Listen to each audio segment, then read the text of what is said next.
Oh, we're gonna start over? Sorry about our audio. I don't know why it keeps resetting, but anyway, here we Okay, are. I'll keep taking my shoes off then. Hi, everybody. So we're going to talk about cryptocurrency today, and what prompted this was actually something that happened to Keith a few weeks ago, where he had some problems with his graphics card. He wasn't able to uh, join us on a show, and he got aggravated when he found out that he couldn't get a card to replace his old broken card because all the cards were being purchased for cryptocurrency mining. Isn't that right?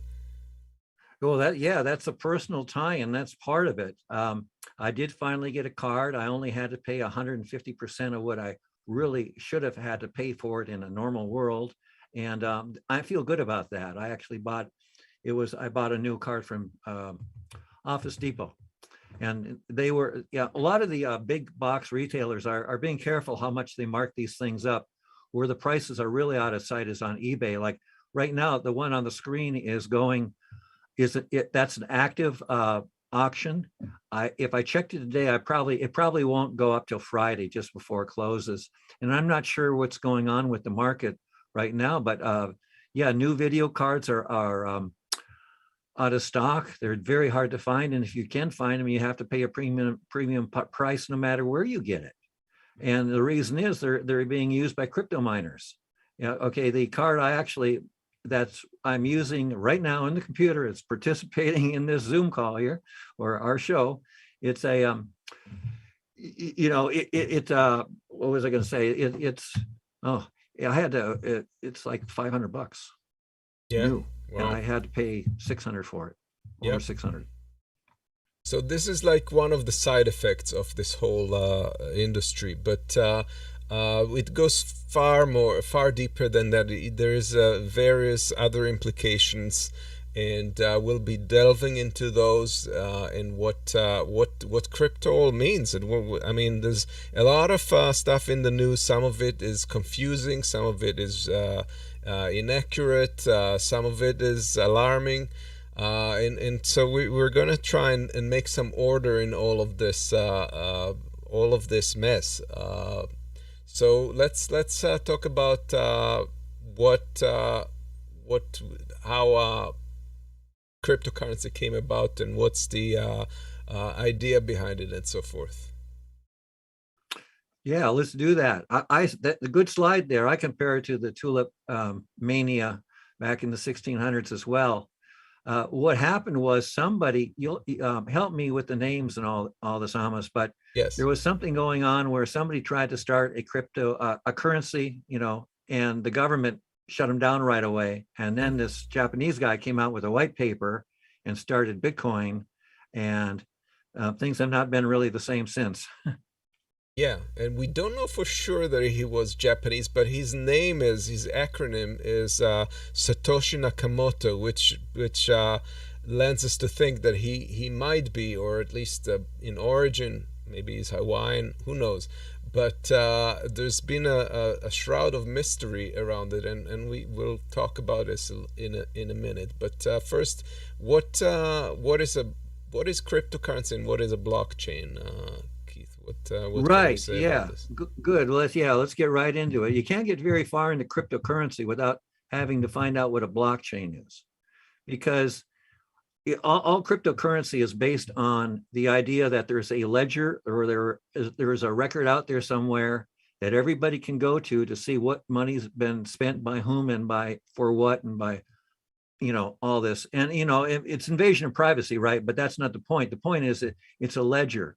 And the way I like to understand it is to compare it to an old plantation in the deep south, or a company town, where you've got a economic system going on where there really isn't any money. It's all kept track of in ledgers, and it's all imaginary money. It's kind of cyber money without the internet. And so, to me, this what's happening now with cryptocurrency is an extension of that idea. One thing I dug into it. I wanted to find out what a blockchain was, and we're going to get into it. I've even made one of my own to help me understand it. By doing that, it was heighten my awareness, and I was able to learn faster. And the and well, here we have here we have sharecroppers. So after the Civil War, the plantations, they had freed slaves, but the slaves were bound to the land. They couldn't leave the land because they had debts to pay, it was all kept track by the ledger man, and it's all an organized system to keep people perpetually in debt, and it basically enslaved them. And one of the things that my personal thing is, and we'll get into this more, is that I kind of see this as the same thing. Now, a lot of proponents are going to claim that it frees us, it decentralizes money and so on. I'm going to, I won't dominate the conversation there, but I'll have my I'll have my say in that for sure, because I don't see it that way. Anyway, so that's where the roots come from, and all the blockchain, it really is. It's you've got to have a way up on the internet to have a ledger that you can look at, and everybody can know it's not been tampered with, and that's half of understanding cryptocurrency right there. The other half is real simple, is that, okay, you do have all this fancy ledger and these mathematical tricks, and we're going to look at some of those so that you can actually do this. The other thing is having it up on the net, because if you have a ledger and it's in every library, like say you had, you were going to, take some book and like 1984 George Orwell, and you're going to, take all the pages and put them in a dust jacket for War and Peace. Well, and you're going to convince everybody that's going to, that's the actual book, or, you're going to forge it. Well, you'd have to go to every library in the country. And of course, we know that wouldn't be enough because there's online references and all that, but I'm not talking about that. I'm just saying, there's two aspects to the security. There's the actual mechanisms, the actual mechanics of the cryptocurrency. Then there's just the simple fact that it's up there on the net, and somehow that makes it safe. It kind of does, but depends what we define as safe, isn't it? Yeah. So basically, all it is a way to make decentralized bookkeeping of assets, or actually transactions. It's not really following assets as much as transactions. So if you've received a payment or you're delivering a payment, it's all being coded into this what's called a blockchain. It's a long chain of transactions, and it cannot be changed. If it's changed anywhere after it's been sealed, it's falsifiable. So in other words, you can easily determine by doing some math on your end that someone has messed with the ledger. So the ledger is not kept at a particular bank or in a centralized location. It's distributed on digital wallets, on your computer, on some sites. It's all over the place. But essentially, there's this a way to confirm the reality without having to trust on any particular entity. Right. And one of the things there is it's called a double spending problem. So yes. One thing you have to do in the cryptocurrency is make sure you set it up so money can only be spent one time. You can't have your cake and eat it too. And that's a big deal. And maybe we'll get back to that. But if you solve all those things and you have an online ledger, then you could make it legal tender, for all debts, public and private. And in fact, El Salvador is doing that right now. And that's what it is. And some people think it's the most wonderful thing. I'm not so sure. Well, actually, I am sure. I think not, but I'm being nice. Okay. So let's get back into the history of cryptocurrency. So basically, as I mentioned, a guy by the name of Satoshi Nakamoto is considered the father of cryptocurrency. He's the first guy who launched Bitcoin, and his initially created a little bit of a Bitcoin for himself, which is still his. But nobody really knows who this mysterious person was, and nobody stepped forward. The only thing that has occurred is that at some point, a gentleman by the name of Dorian Nakamoto was outed as possibly being this mystery guy, and he denied it. He didn't want anything to do with it. But whoever Smart move. Yeah, but whoever the real Satoshi Nakamoto is, still owns 1 million Bitcoin, which is in today's value a tremendous amount of money. There's been so much as in terms of speculation of who this entity was, that they even came up with this idea that it was a few big companies that lent letters into the acronym. So SA for Samsung, Toshiba for Toshi, and Naka for Nakamoto, and Moto for Motorola for Moro. So it's kind of hilarious when you think about it, but that's really been the story behind it.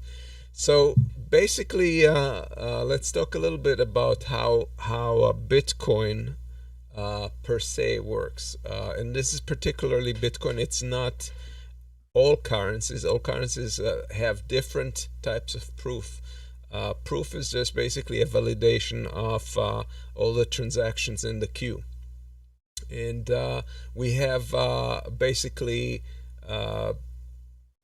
so we're looking here at blockchain encryption granted on basis of a computing power in terms of what's constituting a proof of work mining. And that means that whoever has the greatest computing power and can come up first with validation of all preceding transactions basically gets the authorship of that particular block.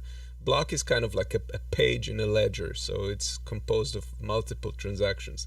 And basically, once they do that, they get transaction fees and blockchain fees, and that's how they earn value. So because you have such a competition on who is going to come up with the validation first, you have multiple people doing the same exact calculation over and over, guessing what the results are in producing results through a mathematical formula. I understand it's a two-step process.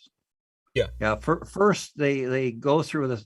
What you have to do is you have to take a large block of transactions and do some math on them and make them into a legitimate block. Now, this is no small task, but I think right now it only takes like an hour and a half to do, or something like that, or maybe even faster. So you do that first step, and then the miners are in a lottery, and then they do something else, which I don't really understand.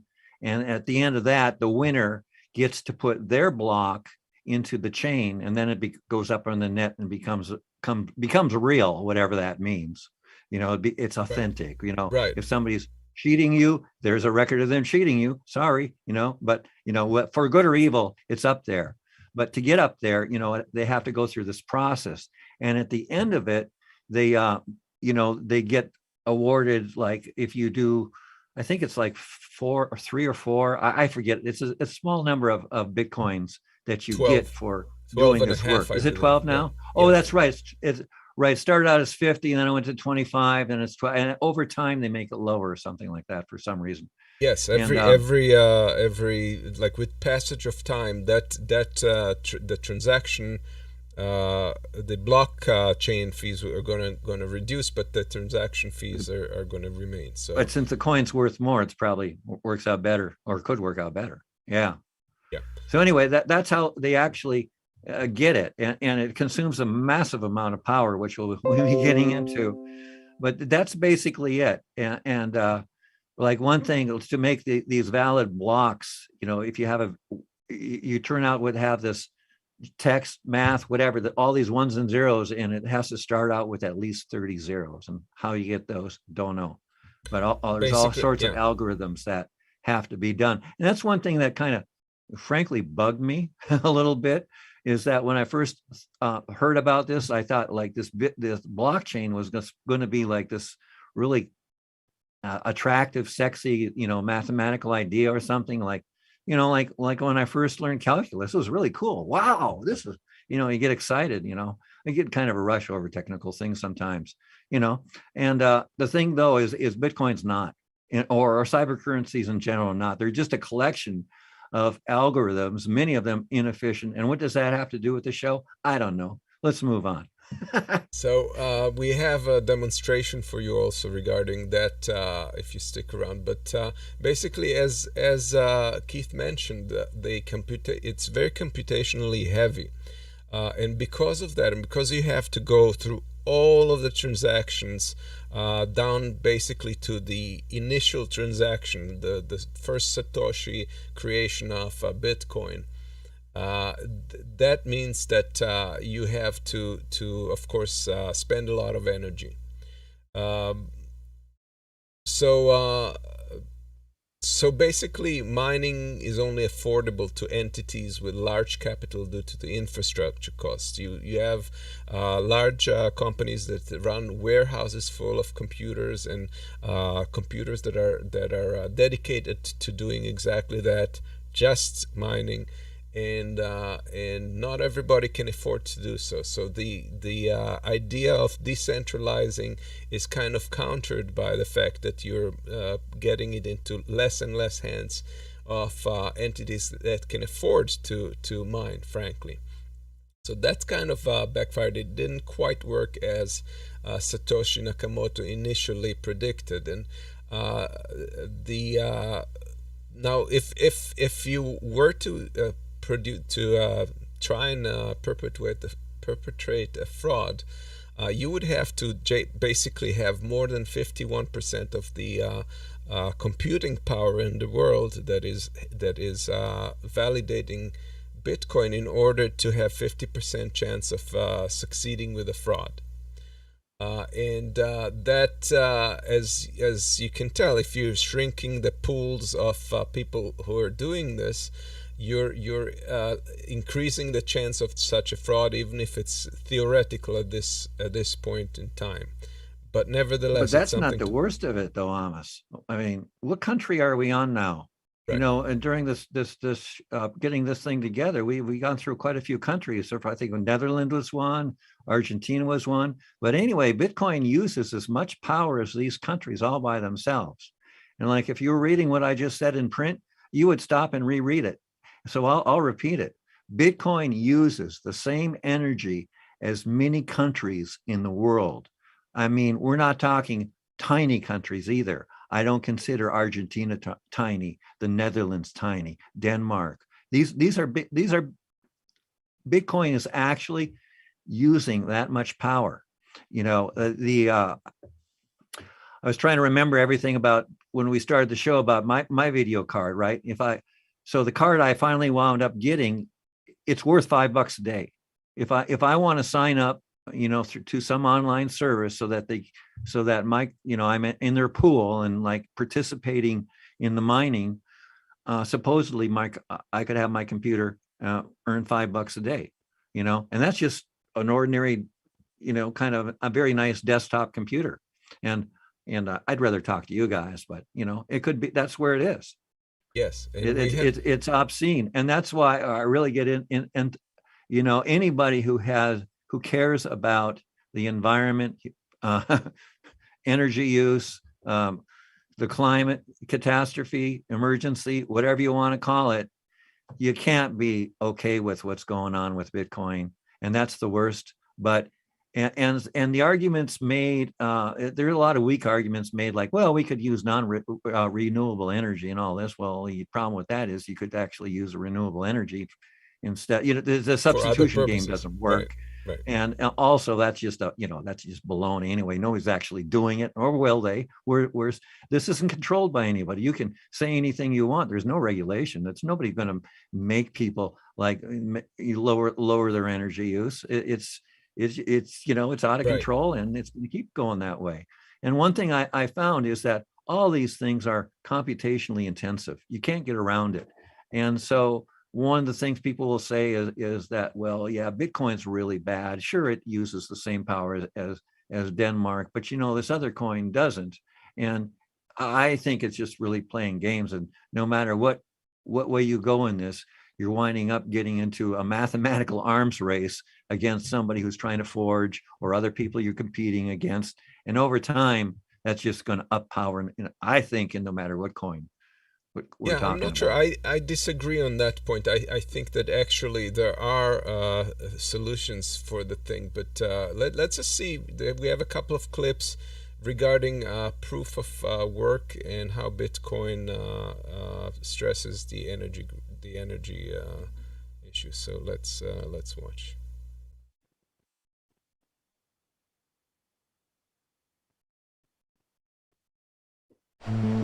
This is a Bitcoin mine hidden deep in the mountains of Sichuan in China.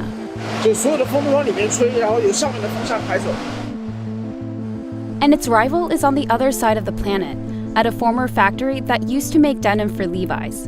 You see the transformers lined up on the outside. We have a lot of megawatts. These two miners make money by providing the massive computing power that's required to process and record a high volume of cryptocurrency transactions.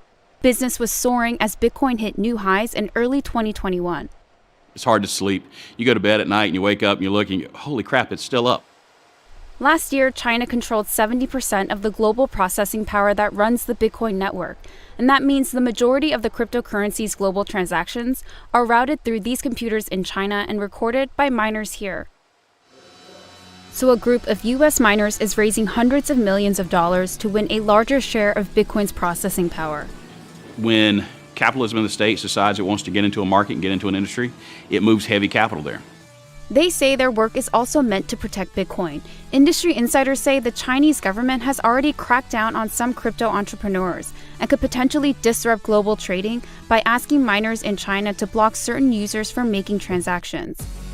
It's better for cryptocurrency to be spread around the globe so that Bitcoin cannot be manipulated by any single government. I think there will be competition. More and more human resources, technology resources are putting into this particular new segment. The battle over Bitcoin mining will decide who controls the infrastructure that powers the cryptocurrency.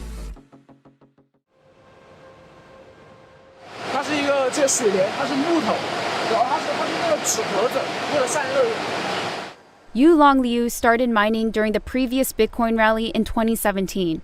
And this is one of the sites he works with that has mined about 8,000 Bitcoins over the past 3 years, generating about $28 million in revenue over that time period. Miners need cheap electricity, which is abundant in some parts of China, thanks to dams and coal power plants that were built by the state in the past decade. That electricity then powers fast machines that are necessary to solve mathematical problems in order to eventually mint new coins. China is home to the vast majority of mining equipment production, and so miners like Liu always have speedy access to the best technology, like this cooling system. But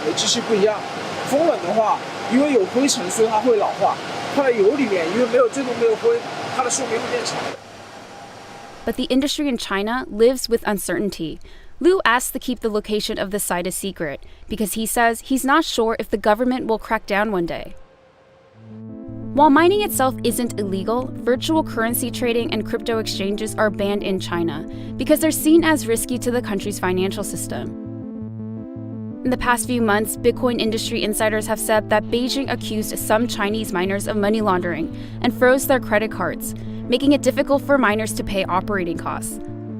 The Chinese government did not respond to a request for comment. So to help miners develop their business despite the risks, Liu offers loans so miners don't need to go through Chinese banks. His company Bobble Finance lends cryptocurrencies to about 300 miners, including the owners of this site. So that they can purchase more equipment at a lower cost and then maintaining the machine itself, including repairs. And Chinese miners are now facing growing competition from overseas. In the United States, we have massive infrastructure, power infrastructure and building infrastructure that's already been built out, and we can convert facilities into large data mining facilities. Russell Can is an American miner who scouts the U.S. for abandoned factories and converts them into mining facilities. His goal? Raise cash to develop industrial-scale mining in the U.S., where until a few years ago, most miners ran small DIY operations. This is my housing for my computers so that the heat is vented outside. So Core Scientific has built a team with former executives from Microsoft and MySpace and put together an ambitious business plan. We have Ernst & Young audited financials. We have a strong balance sheet. We check a lot of boxes for institutional investors that a Chinese miner does not check. The strategy worked. In the past 2 years, the company has raised $95 million and secured a $20 million loan to install mining rigs in facilities including a former denim factory in North Carolina and a former carpet factory in Georgia. Core Scientific's power infrastructure can handle the latest mining equipment, which Can says usually consumes approximately 100 megawatt hours of electricity to mine 1 Bitcoin. That's the same amount of electricity used to watch television continuously for about 98 years. And tunnels that were once used to cool the factory are now being used to keep chips from overheating. We've got the ability to process 200,000 gallons of chilled water through these pipes to keep the temperature in the building down. Can hopes all this will help him offset a long-running technological disadvantage. He was usually about 4 months behind his Chinese rivals when it came to accessing the latest rigs, and the price tag was sometimes 50% more expensive. Others are using the same playbook as Can, creating corporations that attract the support of institutional investors who then help fund high-tech mining sites. Industry insiders and academics who study mining say that the U.S. efforts can be good for the future of the cryptocurrency because the original goal of Bitcoin was to create a currency that couldn't be controlled by one entity. The dream was that we would reimagine finance without gatekeepers. And what did we get after 11 years? We got different kind of intermediaries, now mostly nameless, mostly under the covers in China. Emin Gunsayer runs a blockchain startup and is also an associate professor at Cornell University. He studies the vulnerabilities of cryptocurrencies and says Beijing might intervene in the market. This is an enormous issue. These miners, they could receive injunctions that compels them to act in a certain way. One request, he says, could be to ask miners to exclude certain people who want to spend or accept bitcoins in the network, essentially blocking transactions. This is what Bitcoin academics call censorship, similar to how content and accounts can be blocked on social media platforms in China. The Chinese government would say that the money at certain addresses must not move, and it compels the Chinese miners to not include certain transactions so they can selectively censor certain users of a blockchain. The Chinese government did not respond to a request for comment. Bobble Finance says if miners in China are asked by the government to intervene in the network, they would have to comply, but that would slow down their operations and eventually diminish their global processing power. But U.S. miners aren't immune to facing scrutiny from financial regulators at home that have proposed plans to hold the industry to the same standards followed by traditional financial institutions. The more immediate resistance to U.S. miners could come from local communities concerned about the environmental impact of Bitcoin mining. Bitcoin mining consumes enormous amounts of energy. So all energy that goes to miners is energy that's being directed away from other more useful uses. Can says nearly half of the electricity used by Core Scientific comes from carbon-free sources. Because China's miners aren't part of a corporate structure like in the U.S., Liu says that they can operate faster and spend less on operating costs. If you multiply the operational costs, China still has the advantage. China will be on the front of the curve into the future. 2021 is all about expansion, and we've built infrastructure, we've built the software, we've built the team to be a long-term player in this market.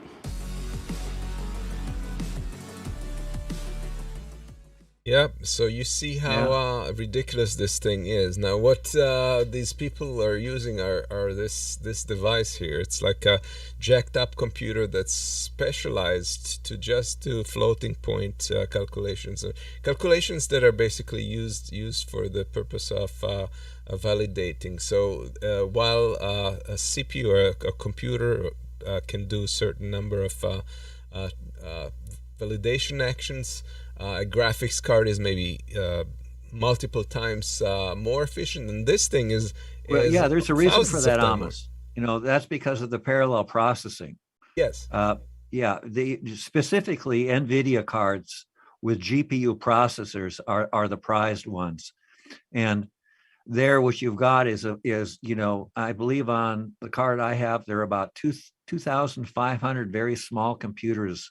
Each one is responsible for doing some rendering in a normal video game when in its normal use. It's doing all this high-powered math to make actually build a scene in a video game, which is much more intensive than just playing a video.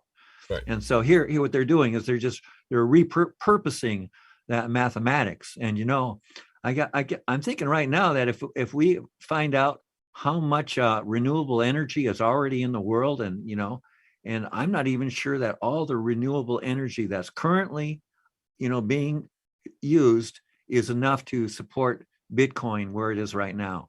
Right. I do know that had computers not improved in their computational capacity, and then when Bitcoin was first introduced, computers were only, was it like 2012 or something? I forget, or maybe. Anyway, back when it was introduced, computers had so much power, and if computers had not progressed through the years, virtually all the computing power in the entire world right now would have to be employed just to keep Bitcoin going where it is. Right. But anyway, but what I was showing is this ASIC device that's being used. This is clearly not something that you have in your house unless you set up to be a miner. So this is not something that is like if you're thinking of it as a democratic institution or democratic means of generating income. It is not. And ASIC is I believe it's application specific integrated circuit. And so there, what it is, it's like a computer chip that's being built for a specific purpose. Right.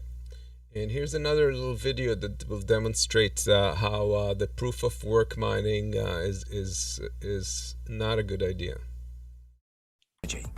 As interest in Bitcoin soars, Bitcoin mining now consumes some 129 terawatt hours of electricity a year. Compare that to Google's net consumption of a measly 12.4 terawatt hours, and the scale becomes obvious. In terms of emissions, driven by a latter-day gold rush of enterprising nerds gunning great battalions of graphics cards 24/7, Bitcoin's carbon footprint alone is now said to rival that of Argentina. Over the past 2 years, carbon emissions from all that fake mining has grown by some 40 million tons, or the equivalent of 8.9 million cars.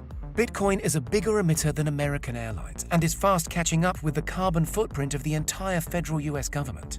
If you want a British analogy, it's said the energy expended mining Bitcoin in a year could power every kettle in the UK for 27 years. Yeah, it's a funny analogy, but that's kind of where we are now. Everything we talked about up till now was proof of work methods that are primarily used by Bitcoin. There is also Ethereum and other coins that have used this method, and as we discussed, that those are really plagued by these problems. However, that doesn't apply to all cryptocurrencies. There are cryptocurrencies that are using other proofs. For example, the most popular alternative now is a proof of stake forging. They call it forging instead of mining.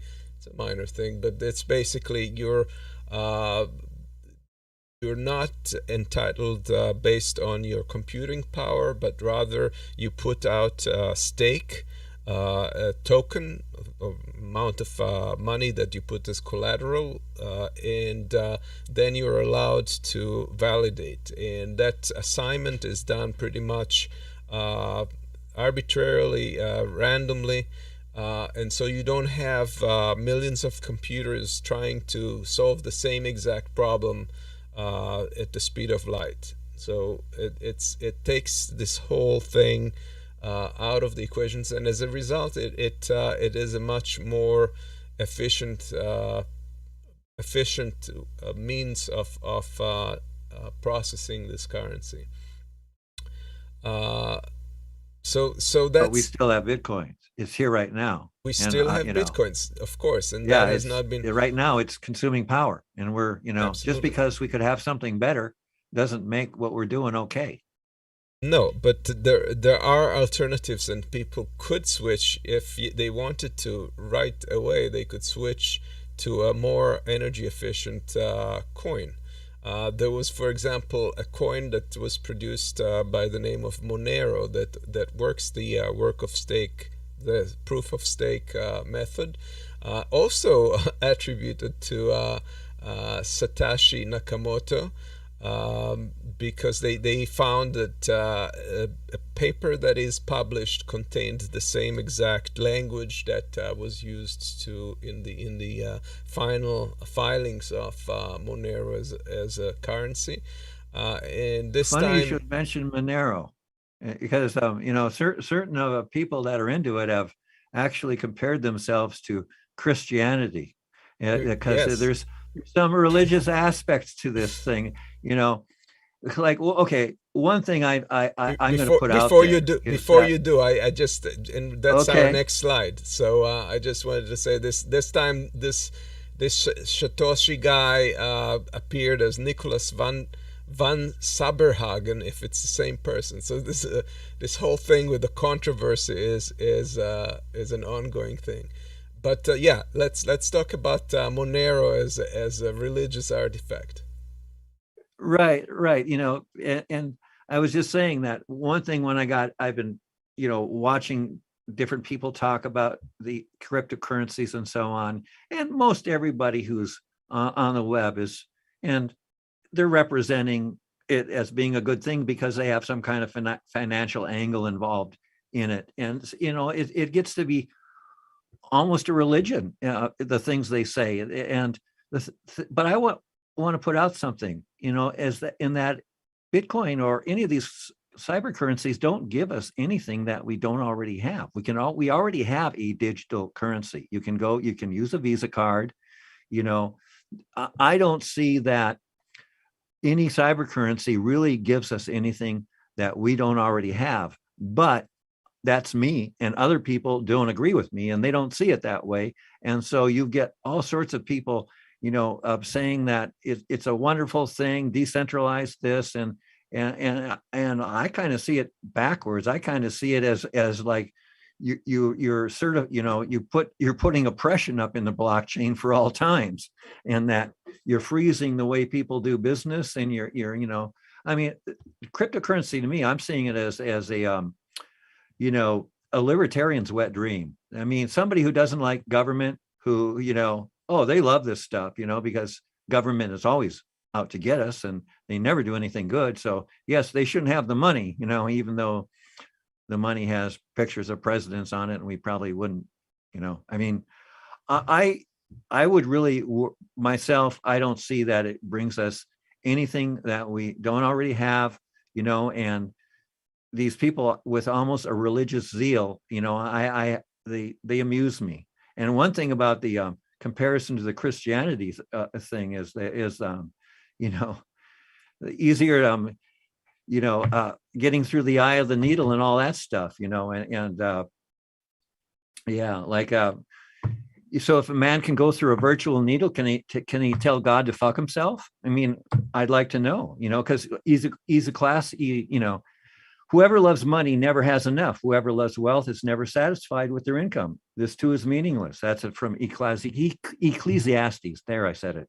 Or from Hebrews, keep your lives free from the love of money and be content with what you have, because God has said, never will I leave you, never will I forsake you. Okay, enough Bible study. I'm not going there. I'm not trying to push any religion or anything. I'm just putting out there that, the idea of money itself is a very complicated issue. And, and just having like a cyber currency show up and act like it's going to basically change the way we all live, and that there's not going to be any resistance from deeply entrenched forces to me, it's just, I don't believe it. And it's amazing. Let's illustrate what we were talking about by running this video. Yeah. That's right. The Church of Crypto. If you believe in it like I do, as I do, Church of Crypto. Decentralized currency. Decentralized currency was going to free us all. It's going to take us all to the promised land. If you don't think so, check your bank account. Matter of fact, check your bank account, because cryptocurrency like Bitcoin is going to take us to the moon. 10,000. 6,000 right now, that's right. Wait, 6,000 right now, it's going to go to 10,000. It's going to go to the moon. It's going to outer space. It's going to go to Jupiter. Where are you going to be? Are you going to be here stuck on Earth? Are you going to be here working the 9 to 5? Are you going to be here wondering whether or not I can make $100 a day? Whether or not I can make $200 a day? Whether or not I can make any money? You know something? Bitcoin takes our wealth back. It takes our wealth back from the banks. If you're stuck in a loan, if you've been divorced, if you had to go to student loan or something, if you had underwater in a house, matter of fact, Bitcoin, if you invested in Bitcoin, earlier, one Bitcoin's worth $6,449.74. That's right, Bitcoin, praise the Lord, is our savior. Thank you, Satoshi Nakamoto, the man who wrote the Bitcoin white paper and shared it with everybody, because Satoshi Nakamoto was about freedom. He was about economic freedom. He's about the enslavement of humanity. He is the savior. Is Satoshi Nakamoto Jesus Christ? I hope so. I really hope so. But anyway, who's to tell? But this experiment of Bitcoin is taking us to the promised land. It's taking us to freedom. It's taking us to another level of financial freedom. Praise Satoshi. Praise Satoshi. That's all I have to say is praise Satoshi. You should too. You should know. Just holding on to Bitcoin, you're gonna be winning. Any amount of money you be holding on to Bitcoin, you'll be winning.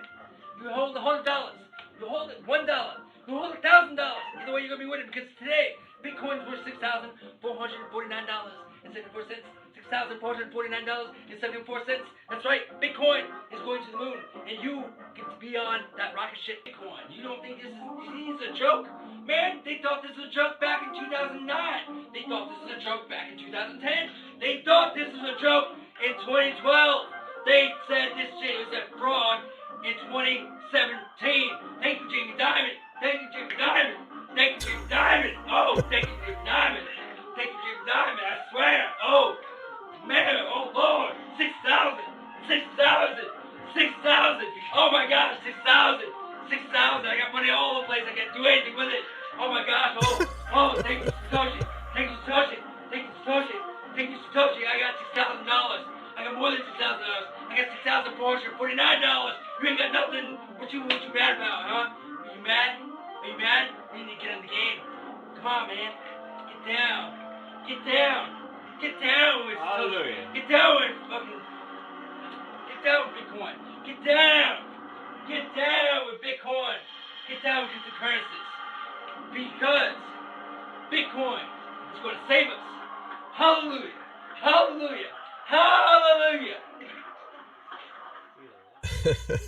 Amen to that. Well, that's loony, of course, but there's certainly an element of fetishization of cryptocurrency, and there's been like there's like a couple of hundred of these different currencies, and some of which are just like, for no apparent reason, out there. There's no reason for them. For example, that little coin you see on the top left with the dog on it, that's a Dodge.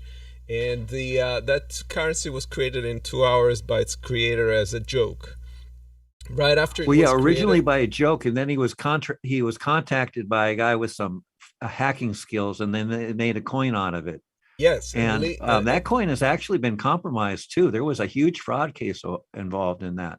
right. But what made it unimaginably profitable was Elon Musk tweeting about it, and it took off, and people made tons of money, whoever was able to get out of it in time.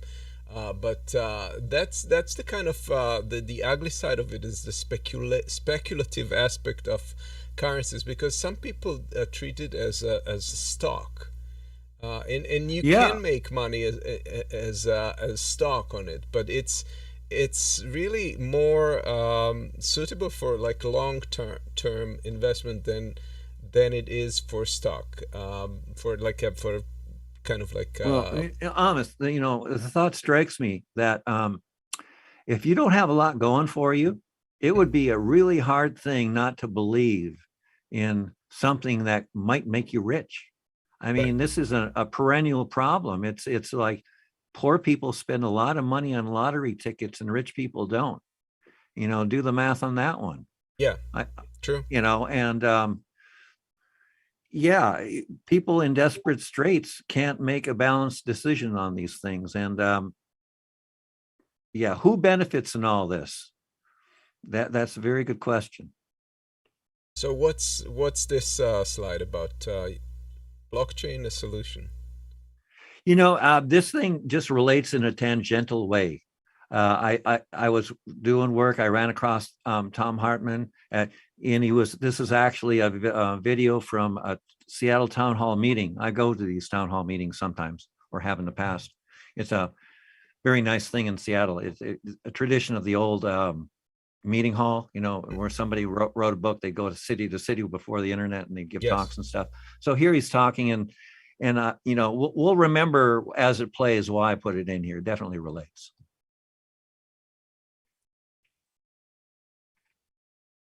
As economic power consolidated, the cotton gin, as I said, was invented just 2 years before 1800, but it really hit the marketplace in a big way around 1815.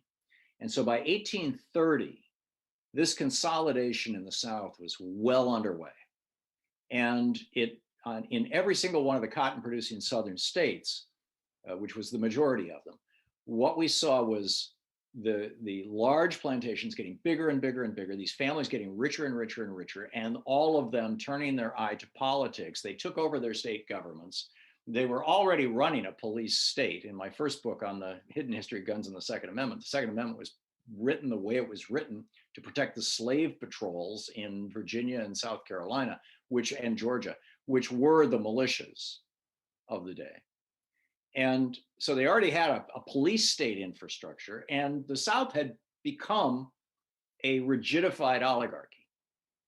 And they were very upset about the fact that there was still this democracy, a very loud, noisy democracy going on north of the Mason-Dixon line. And it was infecting people in the South. It was causing rebellions. It was causing discontent, across the board among enslaved people and among the poor white people who had been pushed off their farms or lost their farms and had become, the employees of this oligarchy. And so they essentially declared war on us, said, we don't want a democracy in North America. We're going to take you down. And they nearly succeeded. 700,000 people died. But we fought them back, we beat them back, and we defeated them. And we then broke up those giant plantations. One of the largest in Louisiana, Parchment, is now the Louisiana State Prison. One of the largest in Virginia was that of Robert E. Lee's. Robert E. Lee's plantation is now known as Arlington Memorial Cemetery. So we put the oligarchs basically back in a bottle. Then another technological innovation brought about our second confrontation with oligarchy in the United States, which reached a head in 1933. But the second confrontation with oligarchy really began in the 1880s, 1890s with the railroad and steel and oil and coal and just all of these industrial dynamite, chemicals, all these industrial processes that produced a new generation of oligarchs, the Carnegies and the Rockefellers and the Morgans and the Astors, and on it went, and those oligarchs started getting very politically active, reaching out for control of not just individual states, but the nation as a whole. There was a blip in right after 1901 when McKinley was assassinated and his vice president, Teddy Roosevelt, became president. Roosevelt was a progressive, and he tried to take on the oligarchs with the Tillman Act in 1907 that forbade corporate sponsorship of candidates for political office, and by breaking up the big monopolies, a job that was actually the breaking up of Standard Oil was completed by his successor, another progressive Republican, President Taft. But that kind of fell apart with World War I, and then in 1920, an explicit embrace of oligarchy was the campaign slogan of Warren Harding. Warren Harding campaigned on basically two things. His first slogan was called a return to normalcy. The top income tax rate at that point in time, the top bracket, was 91%. It was a remnant of World War I. And Harding said, we're going to drop that down to 25%, which he did when he was elected. His second campaign slogan was more business in government, less government in business. In other words, privatize, deregulate. And he did. And that kicked off the Roaring 20s when the average. Okay, now it's on me to explain why I brought this in and how it relates to Bitcoin, which I can do. I brought it here because technology. In the early 1800s, the cotton gin was invented, and that set in motion events that would eventually lead to the Civil War. And then Thom Hartmann was mentioning, earlier, in the last century, what was going on there. And I wanted to bring out the point that technology, you can say it's neutral if you want, but it's not automatically good. It can bring as much pain and suffering to the world as we think it takes away when we first see it and see it's shiny, wonderful, and great. And I'm relating it to Bitcoin because this is what I personally see Bitcoin as. I don't see that it's giving us anything we don't already have. It's not solving any problems that we really can't already solve, and that there is a fascination with it. There's a certain religious attraction to it. It's hyped beyond belief by people who have something to do with it. And I'm saying nobody is saying, what does it really give us? Where does it really take us?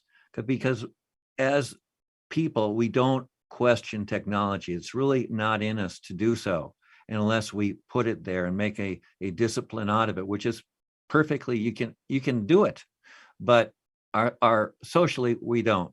So, blockchain is, cryptocurrency is here. I'm not saying that it's going to go away. I'm just saying that, it's coming and nobody's going to question it except maybe me here on this show and Amos. And, is this thing really being looked at critically? I don't see it. I see a lot of people pushing it, like Max Kaiser. He was. I saw him on a show a few weeks ago. He's talking it up, and for what? That's the question. But my personal interest is technology. Why is it that people don't question what technology does? We're too easy just to accept it and say it's wonderful. Yeah, of course we have to do that. But till now we mostly reigned on the idea of cryptocurrency, and we've discussed that. But I'm here to also play the other side and talk a little bit about what does cryptocurrency do. And in essentially the nation state mechanism of monetary policy has been fiat currencies. So basically you have the US dollar, you have the French franc, and so forth, and you have a central bank that then decides when to print money and when to not, based on political or economic factors or reasons.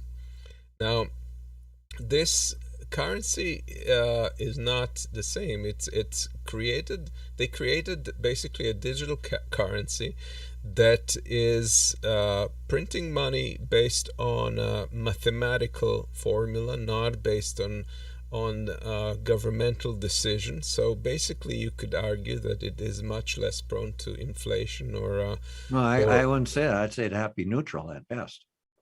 I want, to say that there's something good in the mathematics that's gone too far.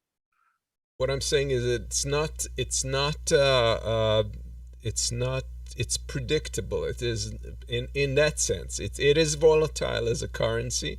However, it's predictable in terms of the scarcity of the coin, because you know how much will circulate. You know what's going to happen, when money is going to be printed, as opposed to governments that can act quite irrationally in that regard. So you have that. You have the idea of decentralization and the fact that a lot of these transactions are mostly anonymous, I wouldn't say exactly private at this point. There's some coins that are trying to address that aspect so that no one could trace any of your financial activities. And Zcash,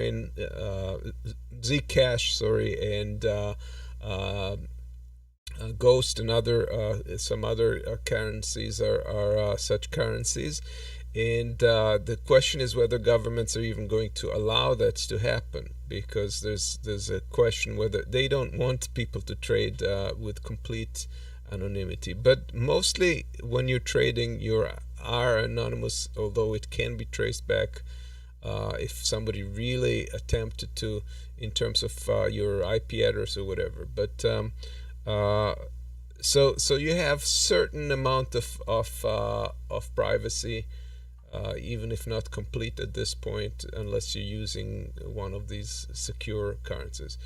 On the whole, I'd say the promise of the coin chain, that is the basic principle behind cryptocurrency, is much more of a promise in terms of other technologies and other spheres, in my opinion, we haven't really seen yet. And this application of these blockchain technology in the cryptocurrency field, in the cryptocurrency spheres, is basically practice for things that are going to completely revolutionize our lives. And let's look at something how it was considered in India. So let's run this video here.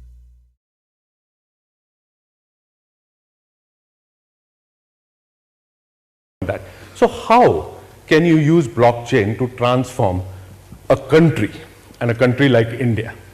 Let me start with agriculture.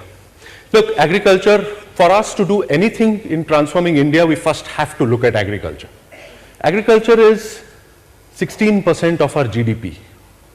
120 million farmers, that's 12 crore farmers, are directly engaged in agriculture. In fact, India has the second highest amount of land under agriculture in the world. But in all these numbers, there's this other number, which is the number that leapt out to me, and this number is 23.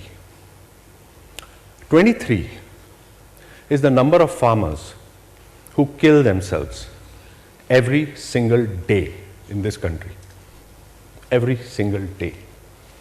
Now, why do they do so?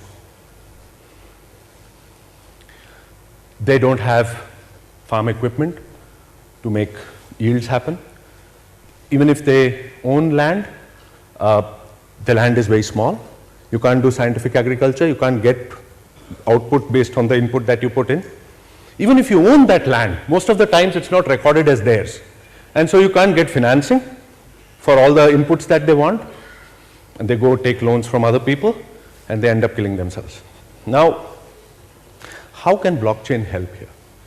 Actually, funnily, in multiple ways.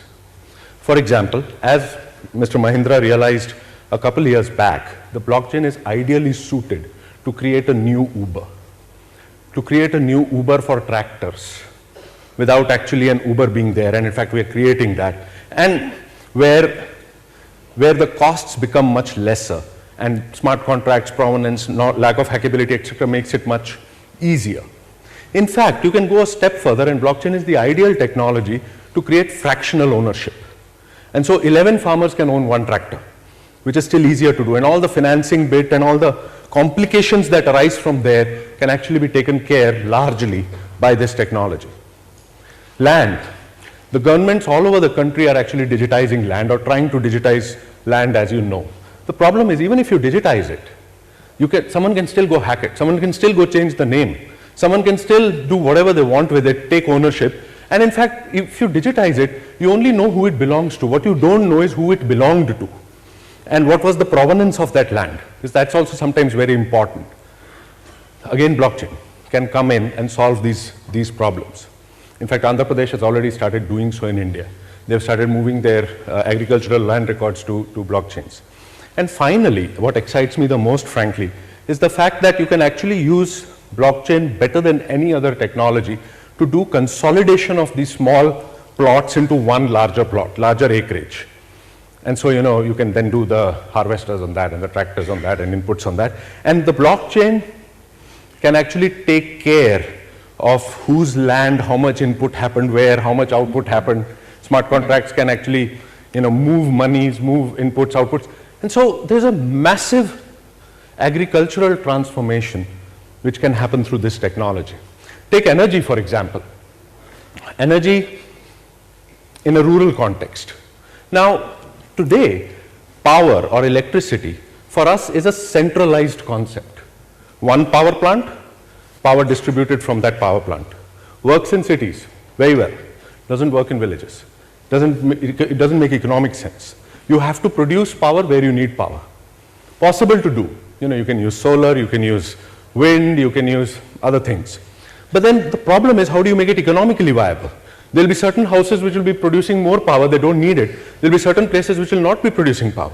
And so if you again use blockchain and a little bit of IoT and link all of these houses with solar panels on them, automatically excess power can be transferred to deficit power. Money from the deficit power guy can be transferred to the excess power guy. Actually, you can use cryptocurrency here. It's an interesting way to think about it. Produce currency, and that currency can actually be used to buy, sell power, can actually be used by people like us in cities to donate power. So, creating these micro small grids, which has been a problem so far. Producing power is not a problem. How you make it economically viable is something that the blockchain can potentially do. It can do many things, but it's, at the top of its hype cycle. It can't do everything. So yeah, it can't do everything. It can't do everything, but there's certainly some applications that would make sense, that it lends itself to, and I think that that I wouldn't completely poo-poo it. Just on a personal level. In the sense that technology, as I say, it's neutral, but we have to decide what to do with it. I agree with because that. if it's useful, it should be used. Absolutely. But when it comes to money, that's a different thing. But there is danger in just still giving it mystical properties, because this is fine Indian gentleman. I saw a Netflix show a few days ago, and it was about a couple, and they're a man and wife, been married for 40 years, and they are farmers in rural India, and they're poor. And technology to them is talking to their sons and daughters who are away working in a sugar cane factory, because nobody can make enough money to get by, because the cotton crop got ruined by the monsoon, and no blockchain is going to stop the rain from coming down at the wrong time. So where it can do many things, it can't, Mother Nature, the reality of the physics of the situation, really what really matters at the end of the day. And I don't have a problem with what this man's putting out in that, there may be some uses here. Property, it's very important to document who stole the land first, so everything can be traced back to that first theft. Right. And blockchain could sure help with that. But in terms of money, one thing of just money seems to make a whole lot of decisions in life. It makes us do bad things. It makes us do stupid things. And, it's fueling the world, and we're, where it's taking us, we don't know. And just blindly having faith in cryptocurrency because it's a technology, that's my thing. I just see technology getting us in a lot of trouble. I like it as much as anybody. I'm a proponent of it in the right place. All I'm saying is that it uses me, and I admit it, as much as I use it. It affects me. And we don't spend enough time looking at the like, why did those farmers kill themselves? It wasn't because they were waiting for blockchain to come along. We know that for sure. No, but if blockchain can ease some of those issues that they're encountering, then that probably would be a good thing.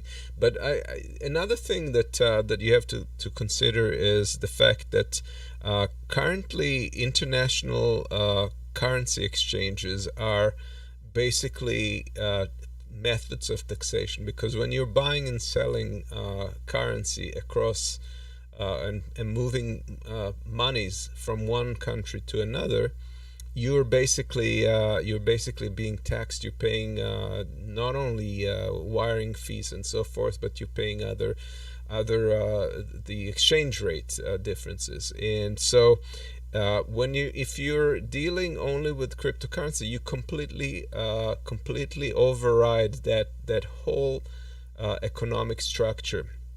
And I think that that is why I think that the nation states are going to push back. And they're not going to take this lying down, and they're going to try and take the cryptocurrencies down before they have impact on their bottom line in terms of. I totally agree with that. Totally. So we'll see what happens, but it's definitely, to me, as someone who has a global perception of like humanity as one, and the nation states interfering with the good of the universal good of humanity by putting up their own sponsors' preferred agendas. I think that this could provide a blow to that system, to that international system, and I find that actually kind of encouraging. We'll see where that all goes, but that's another aspect of it that nobody is talking about, but exists in the background. And another thing, not cryptocurrencies, but the blockchain and even in a cryptocurrency format power other things. Like, for example, there is something called Library. Library is a platform that basically hosts content, and like video content, and you can like videos or encourage, donate, or whatever. We are on Odyssey. Oh, exactly. Yeah, Odyssey. I have an account, and it turns out I have 2.7 coins. I didn't know this. Congratulations. I actually have. Yes. But what has happened recently is that the SEC has tried to meddle with it, because they are saying, well, this is a cryptocurrency. It's a stock in essence, and you don't have certification, or you don't have the rights to trade in stocks. So they're trying to shut them down, and that they're fighting it back. So you can certainly Google it. Here's a video explaining all of this. And the SEC has dealt another blow to those in the cryptocurrency community. The SEC is devoting a significant amount of resources to this crackdown. The SEC is going after crypto. Last month, the former SEC chair said that there'll be a review of all of the cryptocurrencies. And that review has well and truly begun. They've targeted Ripple, Kik, Telegram, and now they're going after LBRY, a decentralized video platform. They've been saying the crypto tokens on these platforms are securities, financial contracts similar to stocks, and that they're in big trouble for selling them without being registered. If the SEC's aggressive complaint against LBRY holds up in court, just about any crypto token, even any crypto trade, could be targeted by the SEC as unregistered. This would put the entire blockchain industry at risk. It's supposed to be a free country where we're able to pursue ideas. Bruce Fenton is a big investor in crypto startups. He follows the rules closely. One of the things that breaks my heart is when I have young startup founders, and very early in the process, they'll talk to somebody, especially a lawyer will say, "Ooh, you know, that's probably a violation of the rules." When I have people coming into my office and they want to do a token, I tell them, listen, we have laws regarding the sale of investment instruments. Preston Byrne is a lawyer who deals with crypto law. It's usually pretty clear as a lawyer. By the end of the initial phone call, I know whether something is going to be kosher or not, and 9 times out of 10, it's not. The lawyers will say either it can't be done or it can be done and it's going to cost millions of dollars. LBRY says that they've spent 3 years, over $1 million, and thousands of hours of team members' time on this case so far. It just wipes out a whole bunch of small startups. I hope it won't wipe out LBRY. I use LBRY. Maybe you're even watching this video on Odyssey.com, a YouTube alternative built on the LBRY platform. The token in question is LBRY's LBC token, which stands for LBRY credits. To explain how LBRY's LBC token works, well, basically you pay LBC to post a video, people can tip you in LBC, you can lend LBC to other videos to give them more visibility, and you get rewards in LBC watching content. It's the backbone of the whole LBRY protocol, and without it, people couldn't use the network. Despite their practical use, the SEC claims that LBRY credits are stock-like securities that people buy to make a profit rather than for use. Hey, SEC, I'm using LBC right now to tip content creators on the platform. But the SEC's position is that if something has value and someone buys it and the market sets the price, then it's an investment contract and hence a security. I wonder what that makes Beanie Babies, artwork, Pokemon cards, Magic the Gathering cards. People buy all of those things hoping the price would go up. LBRY says that they've never advertised LBC as an investment. It's a utility token to be used on the platform, just like you use a Chuck E. Cheese token at Chuck E. Cheese. Chuck E. Cheese, when you're hungry for fun, it's Chuck E. Cheese. What makes a Chuck E. Cheese token fine, but a Chuck E. Cheese cryptocurrency a security? Another thing outlined under the SEC's new standard is that if the blockchain is being actively developed, then the tokens on that platform are considered a security. Well, I don't know of any tech platform that isn't being actively developed.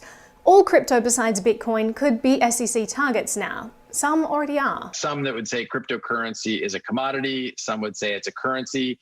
Others would say it's a property. And then you also have some that say some cryptocurrencies are securities. Ripple CEO Brad Garlinghouse was also sued by the SEC. Your regulation shouldn't be a guessing game. As it stands, the definition of cryptocurrency changes depending on which government department you're asking. This is fine. LBRY said in a post yesterday that they repeatedly asked the SEC how to run the company legally. The SEC said that they could not tell them, and they could only tell them that they were breaking the law. They also said that the SEC insists on conducting business over the phone and won't put anything in writing. This uncertainty makes it really difficult for many crypto businesses to operate. We've seen a lot of successful startups who've decided to leave our shores or never even start here because the regulations are so burdensome. And when these companies go offshore, US customers lie and say that they're not American just so that they can still get access to these things. It should say something to the people making these decisions when you see so much effort working at trying to avoid the regulations, whether it's people logging in with VPNs, companies barring the United States, companies going to lawyers and spending millions of dollars trying to figure out how to not have the regulations govern them, or how to not be a security. There's something fundamentally wrong with that. It's billions and billions and billions of dollars and thousands of people being, this time being wasted. Right, it is. The big case deciding crypto freedom right now surrounds the LBRY token. LBRY Inc. made the mistake of being an American company, so now they're being sued by the SEC. The fact is, despite LBRY being used by millions of people, not a single person LBRY is aware of has alleged harm or damage as a result of purchasing LBRY credits. So where is the victim here? Blockchain tech has created an enormous number of jobs and helped redistribute power in an increasingly centralized world. But the entire industry is at risk. The outcome of this LBRY case will set precedent for all crypto tokens.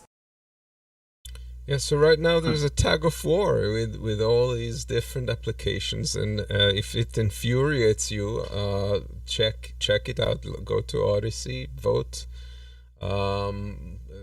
Sign a petition, but it is kind of disturbing that the SEC would in effect. It seems strange to me. Yeah, I mean, well, hey, if it's, to me, it should be real simple. Like if you've got a cryptocurrency or anything like that, can you turn LBRY? Can you turn that into actual cash? Can you go to an exchange and convert it? You know, because if you can convert it into real money, well, yeah, then there's no issue. But if it's like being used to promote videos, document videos, and basically trading stamps among club members at a website, that's a totally different thing, and it shouldn't be confused with money. Well, and so this is getting to your point, where if it's their legitimate values, it's got legitimate uses, they should be allowed. It's only, in my mind, you just keep it away from money. Well, you can't keep it away from money. It's essentially tied into money. And if you're using this coin to monetize on the site, that's comparable to YouTube's monetizing. And if somebody donates you money, you should be able to convert it. So I don't know if that's... Then you pay your taxes. So what's the problem? Correct. But they're still going after those entities, and in the case of LBRY and Odyssey, it's disturbing because it has the effect of suppressing independent content, which is sometimes not being shared completely on other platforms due to their dislike of the material.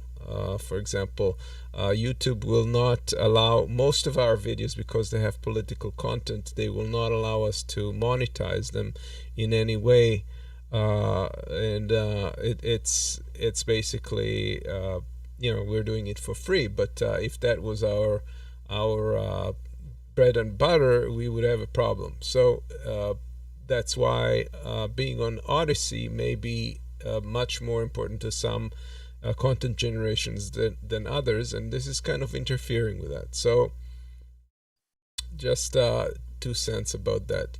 Now, did you want to go into the examples with just for the tech savvy guys among you, or the techie? Well, yeah, and like I say, so here I am, trying to learn about this stuff and learning about blockchain, and I'm finding out what it is, and I said, well, why don't I try to make one and see, just kind of play around with it and see if that doesn't, help me get to understanding some of it. And so I did, and yes, it did. And so here, this slide is, you can hardly read it, so I'll kind of read it out loud. That very top line is going to be a potential block. All it is right now, it's text. It could be anything at all. So what I have in there, I have a string in front of which looks like garbage characters. I'll come back to that. Right now, we'll skip it. Then I have the date, an account number. I spent some money on groceries, gas. Oh, I sold something on eBay, so I got a positive credit. Then I've got a balance. And then I wanted a great piece of literature to document in this thing. So I said, money is a great servant and a bad master. Okay. Now, okay. Now, a block in a blockchain, it's part of a chain, but what it is, right?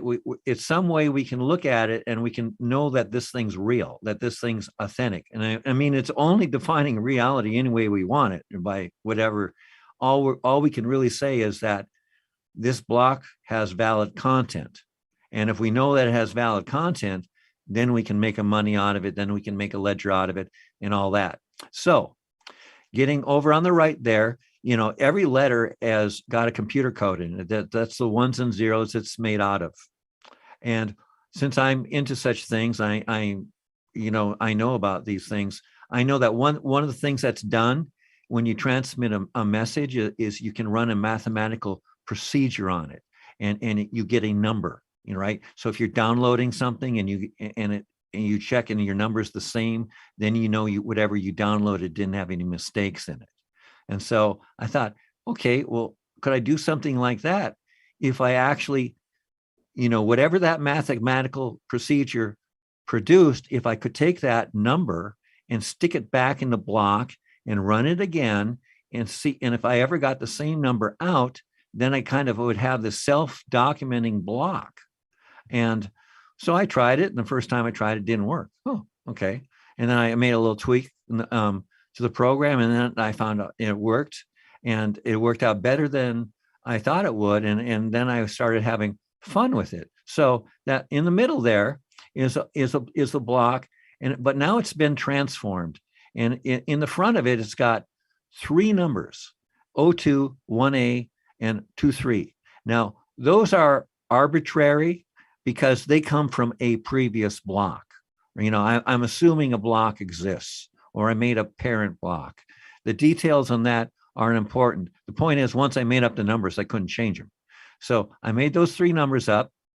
Then there is a particular procedure called CRC-CCITT that's run on messages to look for, problems in the transmission, potential, to detect failures in transmission. So I was able to run that. And so what I did was I made up 3 numbers. I actually made up 2. Those are the part of the CS, are a part of the procedure. And it turned out I needed an extra number. And that was the kind of the thing I mentioned before. It didn't work the first time, but then it worked even better when I did this thing. So anyway, so I guessed these 3 numbers. Then I ran this mathematical procedure using computer, of course. We're going to all see all this work. And then I got a number. And it turned out, because I added a whole character, which is 8 bits, that pretty much you could satisfy that criteria of making a valid block maybe once every 300 to 1,000 guesses, which is kind of neat. And so, yeah, so now I have a block that is very difficult to forge, because if you make any payment out of it, you've got to redo the block, which is the first comparable to Bitcoin. And that's the first part where they're coming up with a valid block. So you run this procedure through it a few hundred times, and finally you mine a valid block. Okay. And now then that valid block, you could compare it to other ones like that other people have produced. And this is very much like what Bitcoin does too. This is the second part of it. But my criteria is that these numbers, these last 2 are the ones that are part of the mathematical procedure. But remember, I guessed all 3. So all 3 of them together make a number. And so then I find that I decided that the lowest number will be the valid block. And if you come up with another block that you say it belongs to this chain, that belongs to these 3 numbers in the front, you have to come up with the same number, and it's going to have to meet this criteria, and you're going to have to come up with a forgery that's virtually impossible to come up with. I have a feeling it's in the order of 1 chance in the number of atoms in the universe or something like that. And this is just from a very simple 16-bit type thing where everything can be exhaustively worked out. In fact, that last statement I say about the number of atoms in the universe, you kind of forget that in a sense, because I dealt with a very small number, and there's only like 65,000 numbers that could come up in the guesses. So actually I could exhaustively prove everything, which in a real blockchain you couldn't do, because there you're talking about mathematical complexity. It's far more than I'm able to program. So yeah, so this slide is, I made this to introduce it. I hope I've done that again. Ask me any questions, Amos, if it needs clarification. Oh, this slide here.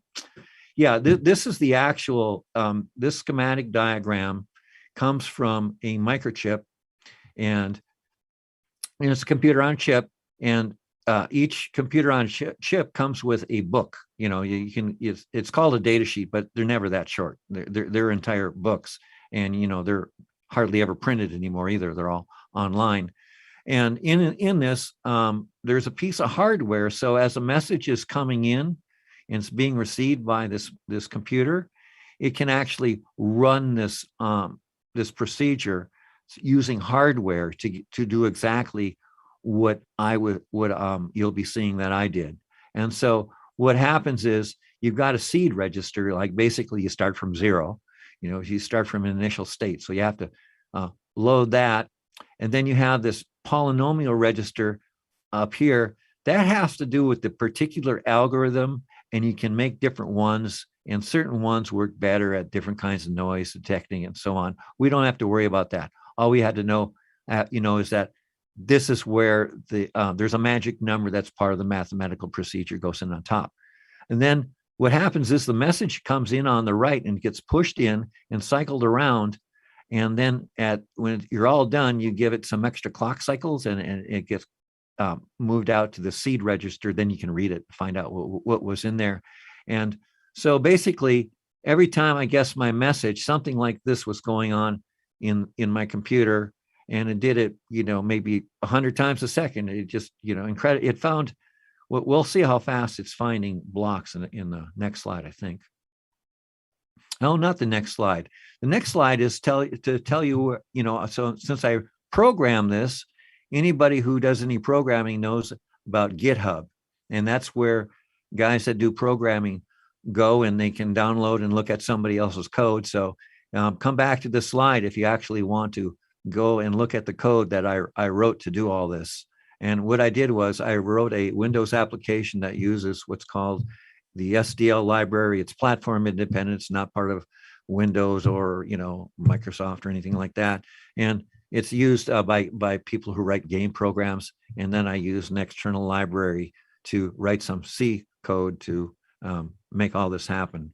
And like I say, if you go to Amateur Blockchain Experiment on GitHub, you'll find it, and then you can read there's a README file there. Okay, so now we're actually going to see it run. And before we do, let's just, well, you can go ahead and see it. I can keep talking through it. I think that was the plan, because otherwise we're just watching numbers. And I didn't make it too long, but I made it long enough so I could maybe explain what's going on a little bit. So there's the block that, the actual text that we're going to mine. And that part on the end is going to be some garbage. I'll point at the next block. We won't get into that. It's just the way the blocks talk to each other. Okay, now this in the yellow there, you see a number, and it's hard to read but it's changing. So right now we're at it should just change to AD06 at the end, and the first part is 06. That part won't change.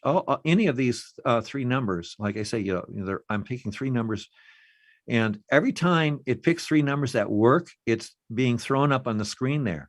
So these are actually matching blocks, and between each one, it's actually running hundreds of times and failing. And so you're only seeing the successes. But I have a very fast computer, and like I say, this is only a 16-bit calculation, so it's really cranking out, and it's hitting. It's able to do a run about once a millisecond. And so it's finding, numbers. Now, what's going to happen is this. I have to let it run a really long time.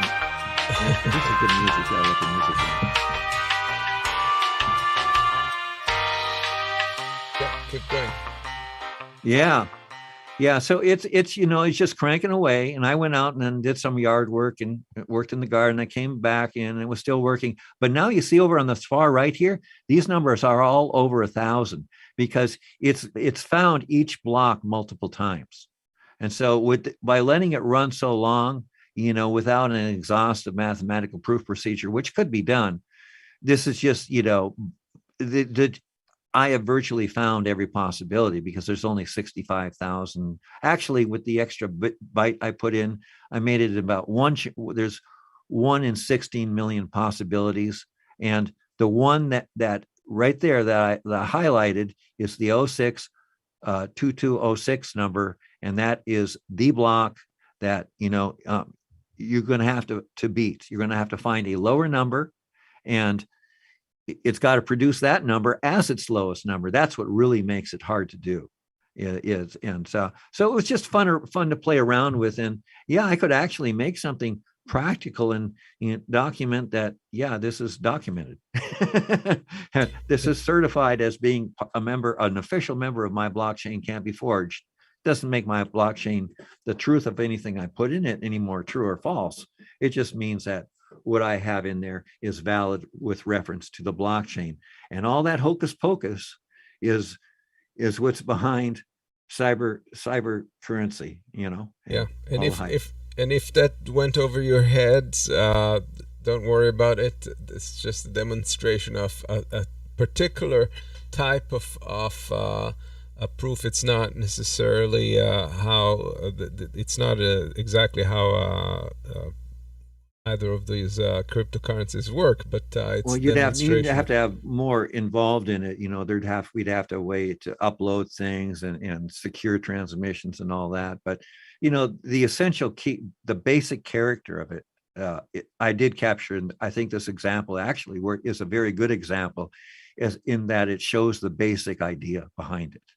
And doesn't do anything else than that. Yes, it's not practical, and that actually making one using small numbers instead of big, huge numbers is kind of interesting, and it could have certain implications here. Like if you did find something along these lines where it can just be cranked out quickly, then you're getting around the energy problem, which we've got to stop Bitcoin. That's just having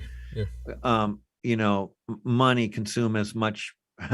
Having a cyber currency consume as much energy as a medium-sized country, not small, medium-sized country is not okay. And there's really no reason for it. They do have other proofs, like for example the Merkle tree proof, which is just using the latest because of its structure, that that if you prove the latest transactions, it means that all the previous transactions were correct.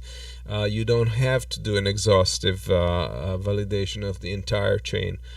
So that's one thing. There's many different approaches, and it's certainly possible to turn this into a much more efficient method than is now. It's just a crime against humanity to let Bitcoin continue on this energy wasting track. But nobody who's got any is going to agree with you. Well, it doesn't provide value.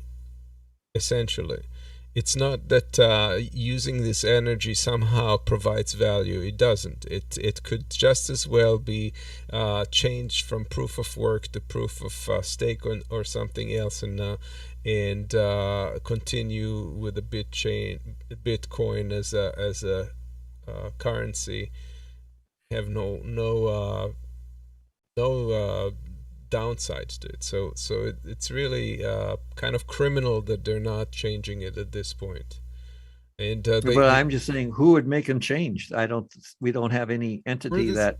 Yeah, that's the problem. There's nobody who's really forcing them. And the guy who came up with the Zcash, which is a privacy coin, for example, did mention that it would be time to convert the Bitcoin and other currencies that are using proof of work into a proof of stake or something else, and why they're not doing it, I don't know. It's just the inertia, I guess. So that's pretty much it. Yeah, it's not in anybody's interest who's got it to really make the change. Right. I mean, they justify it anyway. I mean, I watched one particular video where a person was just going on and on about the energy thing, where if we could use burn the methane from, that's vented off gas off oil wells, it's just vented off into the atmosphere anyway, use that and mine coin with that. It makes no sense. It's a ridiculous thing. I mean, Right. but the point is somebody takes it seriously, and the reason people take it seriously, it's because it's in their interest to do so, Yeah, because people get lost in the detail and in the complexities, and like this is like if you want to get into cryptocurrencies and you're starting to invest, you have to learn about exchanges, about a digital wallet, a crypto wallet. You have to figure out how to trade it back and forth, how to secure it. It's like a whole thing that you have to. There's a learning curve involved. And once you're done with all of that, you don't even think of why it's like that or what is the purpose of crypto in general. You just get lost in the details. So that's why we wanted to cover this. I hope we've provided a little bit of space for thought, and that you will look at it further on your end. It's as I said, it's a little bit complex, but this is something we do have to tackle because of it big implications. So that's pretty much what we wanted to do here. Anything else you wanted to add, Keith? No, I just like to reiterate my point. My interest in this is that, here we have technology, we have raw technology, and we have people reacting to technology. And, years ago, I got interested in this problem of technology controlling people and vice versa, because, there's so many things that we do in life that don't really make sense when we stop and think about them, but we really never stop and think about them, and specifically, the energy and the population growth and the using of resources, and pretending that something will always come along to save us no matter what jam we get ourselves into. That one thing about technology, you brought it up, the Church of Monero, and they had a picture of the buddy Jesus in there. And I like the guy, but hey, this religion, we look at technology like it's magical, like it's going to solve all our problems. And we are technical, that is our nature, to be technical. I don't deny that. But here we have crypto specifically, and I think I'm ranting too long, and I was only going to make a point here. And my point is that nobody's looking at the actual implications of this. All they're looking at is, can this make me money? Can I get rich? And what arguments can I come up with to support this? Can I say that it doesn't really use as much money if we do much energy if we do this instead of that, or all sorts of juggling going on. Not talking about you, Amos. You're only putting out the other side, making a good show with me here. But just across the web, it's all over the place. It's just being celebrated as the greatest thing since sliced bread, and I don't see it. And it's just another unquestioned technology that's going to get us into trouble. And we don't know if it's going to provide anything in the future. We don't know if it's going to be a kind of a rock of stability where the fiat currencies fail. If that happens, it might. Well, that's another thing, fiat currencies, as progressive to anybody who's, we all get into fiat currencies, that's like, kind of 101, oligarchy 101. You learn about fiat concern, and you understand that, hey, this is kind of messed up, and it really should change our system, because this system was set up to provide for infinite growth on a finite planet, which was fine when we had an infinite planet. But when we reached a point where we saw the limit, that's not true anymore. But we have to change it. But it's not happening. So right. Yeah. All right. And with that, we'll leave you guys. I hope we shed some light and you'll share your thoughts. Please, if you got anything out of this discussion, share it on your social media. And we'll see you soon. See you on Saturday with our No Joke program. Yeah, no joke. We're looking for news. Yep. Bye, guys. Bye-bye.